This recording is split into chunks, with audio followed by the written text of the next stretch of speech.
Things that happened in 2008 are happening again in more than one way. The banks are taking these loans and they're reselling them to investors. And along with reselling the loan, they're also getting rid of their own risk. They did that in the housing crash, and now they're doing it in the crash 2.0 that is in the making. There are investors who are buying up these loans that should be very, very safe. These businesses were already starting to go out of business and default on these loans because of Amazon. Amazon has completely decimated the landscape, exacerbated by COVID coming in and making us stay home. It is making it very difficult for brick and mortar companies and stores to stay in business. So let me tell you a secret about the stock market. If you have a bubble, it will burst. A bubble cannot grow forever. And we thought, or we were told, that these tax cuts would allow businesses to expand and hire more people.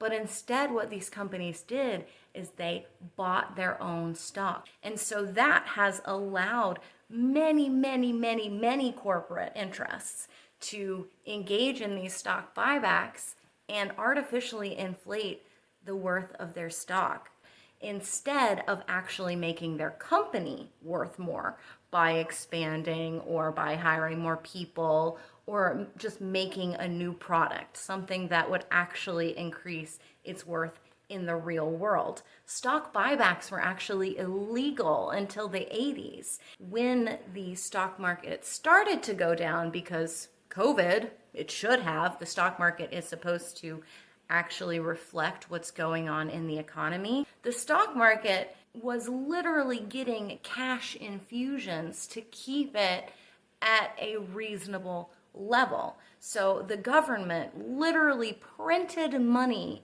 So that has created a bubble unlike any we've ever seen in history, because this bubble is not just a bubble that's the result of stock buybacks and bad actors in the financial sector.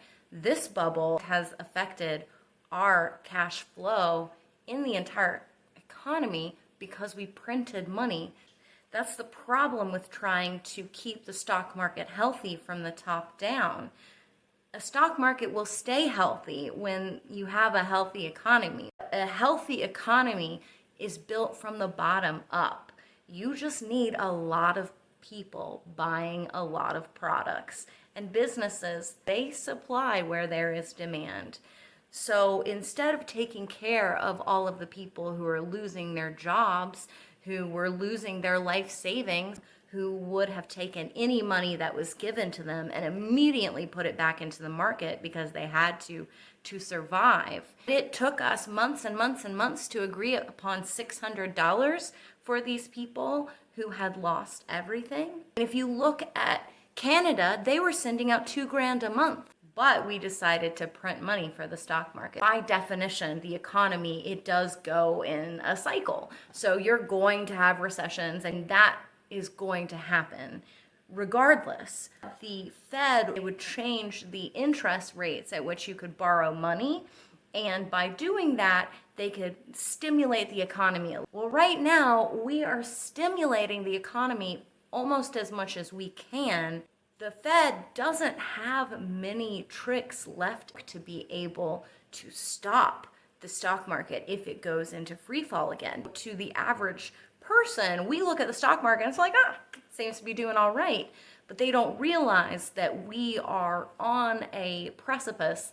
When the stock market does inevitably crash, and it will, the too big to fail banks are the ones that are going to be bailed out, and all the people who lost all their life savings, they're not going to get bailed out if we look at history. Our economy is in the middle of something that we are calling a K-shaped recovery. That is where the very top of our population is doing very well. The people who were in the stock market, they received all of the support not all, but most of the support from the federal government when COVID hit. And the people at the very, very bottom, yes, you hear a whole lot about, the stimulus checks, but it was not anywhere close to what was really needed to meet the moment. Before COVID, we were talking about how